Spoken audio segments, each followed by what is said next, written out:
4 मई के बाद बीजेपी की सरकार बनेगी, भारी बहुमत से बनेगी।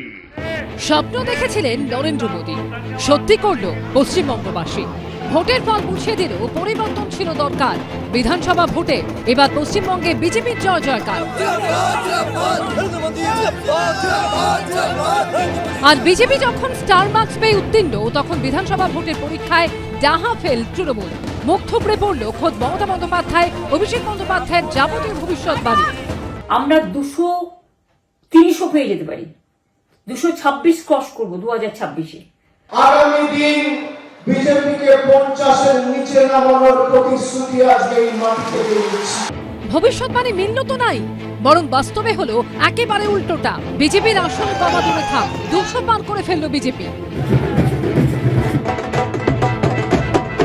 বিজেপি 46%, তৃণমূল 41%, বামেরা 5%, কংগ্রেস 3% এবং অন্যান্য দল 5% ভোট পেয়েছে। তবে বিজেপি এবার যে আসন পেয়েছে তার ইঙ্গিত আগেই দিয়েছিলেন অমিত শাহ। बंगाल में 2/3 बहुमत के साथ भारतीय जनता पार्टी की सरकार बनेगी। 2016 के दिन 2021 से 77, এবারে 177-এর নিচে নামবে না। আর 230 পাও তো দূরে থাক, 100 পার করতে পারল না তৃণমূল। অভিষেক বন্দ্যোপাধ্যায়ের ভবিষ্যৎবাণীও পুরো উল্টে গেল। 2021-এ তৃণমূল জিতেছিল 214, এবার একটা হলেও আসন বাড়বে।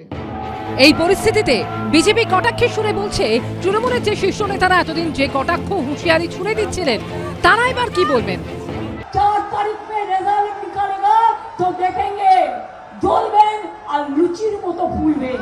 যদি সৎ সাহস থাকে 4 তারিখ অমিত শাহ বাংলায় থাকবেন, বেলা 12টার পর দেখা হবে। সোমবার বেলা 12টা বাজলো, কিন্তু তারপর আর তৃণমূলকে খুঁজে পাওয়া গেল না। তারপর থেকে রাজ্য জুড়ে শুধুই গেরুয়া আবির।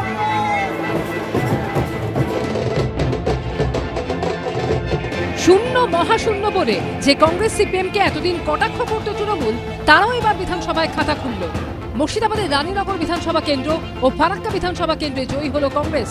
মুর্শিদাবাদেরই ডোমকলে জিতল সিপিএম। নওদা ও রেজিনগর দুটি আসনেই শেষ হাসি হাসলেন সাসপেন্ডেড তৃণমূল বিধায়ক ও আম জনতা উন্নয়ন পার্টির চেয়ারম্যান হুমায়ুন কবির। এবিপি আনন্দ, এগিয়ে থাকে, এগিয়ে রাখে।